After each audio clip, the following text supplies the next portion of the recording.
Again, it's Chris Whelan here from the Center of Business Excellence, Building Better Businesses. This is day two. Yesterday, you heard me say to you that, this is day two of a series, which I started yesterday, saying how to grow your business in a financial pinch, right? How to grow in a financial pinch. And yesterday, we covered cash flow, or making sure we had a light on cash flow. What I also said to you is that we're going to do this. I'm going to do this every day for 20 days, because I've come up with 20 things that I think every business owner should be doing to make sure that even though they might be facing hard times, they can actually choose from this menu of 20 things to make sure that they've got an armory, if you like, to make sure the business keeps thriving. I'm really sick and tired of this survive to 25 thing. And I'd far rather say, let's make sure we thrive now and in 25. So today's day two. And what I want to talk about today is strengthening customer relationships. We want to make sure that our customer relationships are massively strong. Excuse me. Three things I want you to focus on in today's lesson. One, nurture existing relationships. Two, reactivate past customers. And then three, in both of those cases, make sure that you highly personalize your service. So what do I mean by nurturing existing clients? Well, I think hopefully that's fairly obvious. Things like loyalty programs, things like special offers. It's much better. The customers you've got are loyal to you. That's why they're your customers. Make sure you're loyal to them as well. Right, so nurture those existing relationships, and it needs to be much more than low cost price deals and stuff like that. Although you might want that as well. The reality is that once you've got a customer, looking after him or her is so much better for you than trying to go and chase new customers all the time. The second thing, though, and this is important, is to reactivate past customers. And a lot of people that I speak to have got a database of customers. In fact, recently, I was engaged with some of the people in my business community. One has got 13 or 14,000 people on his database. Another one's got 11,500. Most are somewhere in the sort of 1 to 3, 4, 5,000 people.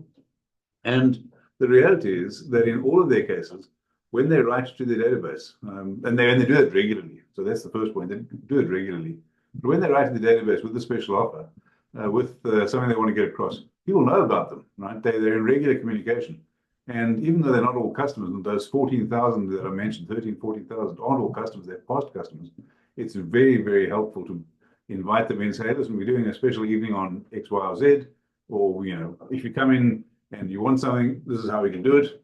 People know you, right? So don't ever neglect your past customers. And then, of course, the third thing is personalized service. Get yourself a decent CRM. Now, they don't have to be, again, I love the term bigger than Ben-Hur. They don't have to be bigger than Ben-Hur. But get yourself a decent CRM system so you can track people's preferences. You can offer personalized communication. Really, really important. So those are the three things. I've said to you yesterday, and I'm going to do it every day, that we'll have 5 steps, if you like, or 5 things I want you to consider focusing on. So in this thing of strengthening customer relationships, 5-step process. Firstly, segment your customers, right? I talk to people about A, B, C's, and D's. Your A's are the ones you absolutely give all of your attention to. You want to make sure that these are the ones that spend the biggest profitability, the most loyal customers. They spend a lot of money with you, and you want to look after them. So don't, whatever you don't want to mess them up. The B's, you pretty much do want to keep them, right? There's no question they're good customers. They could be on the way to being A's. C's, you're starting to think about this. C's are people that just buy from you. They're not necessarily, if you look at the ladder of loyalty, these aren't necessarily raving fans. They aren't necessarily people you've built a long-term relationship with, but, you could possibly get them into a better space. The ones that, the D's is a different one. The D's are the ones I think you should consider getting rid of, because they're taking up all of your time, a lot of your attention, and you're not getting much out of it. That doesn't make sense. The old 80-20 rule, 20% of your customers are the A's, and they give you 80% of your business. Conversely, 80% if they're the D's, you want to cut them out so you don't waste your time. So segment your customers. And in that space, tailored marketing campaigns. You're not going to market the same to a D as you do to an A. It doesn't make sense. You want to make sure you retain your profitable customers, and the less profitable ones, let them go. And then, as I say, re-engage, make sure that you keep focused on that. So that's the first thing of that 5-step process. The second thing, very, very, very important, I think, develop loyalty programs. Don't allow people just to come into your store, come onto your online business. If you're a plumber or you're a tradesperson or electrician, don't just do things once off. develop loyalty programs. Perhaps an interesting example, in our house, we've got a fireplace, gets serviced every year. That chap's, we're not members of a loyalty program per se, but every time he finishes, we book the next one in already. If you run a coffee shop or a bakery or again, a plumbing business, make sure you've got a loyalty program which says, hey, when you install your hot water cylinder with us, we will make sure that you're part of our loyalty program, and that means you get 3 services through the year or something to that effect.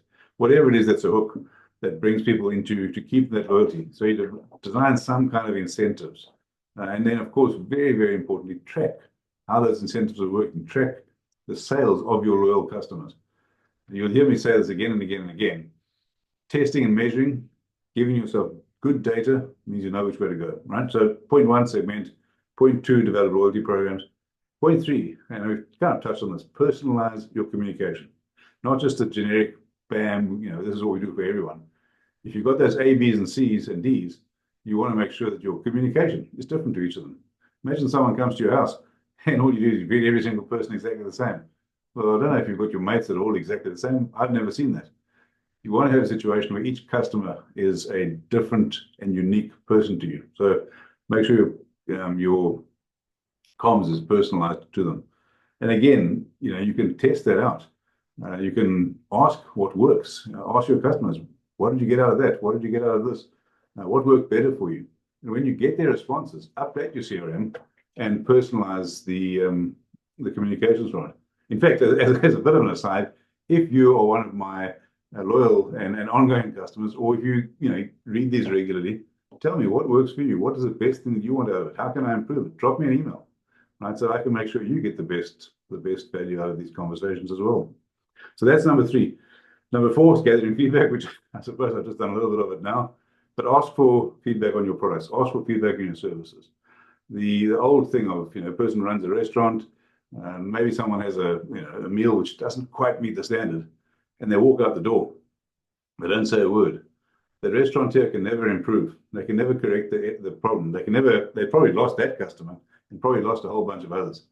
The reality is that feedback, even if it's not about a great piece of service you've done, feedback is an opportunity for you to learn. Grab every learning opportunity you can and make sure you plow that back into getting better and better and better. So that's number 4. Make sure you gather good customer feedback. Number 5, and again, if you want to convert sales, follow up, follow up, follow up. After you've made a sale, follow up again, right? If I would ask you, I'm trying to pick an industry here. Let's say you were a painting business. Finish painting the person's house and your team just disappears off site.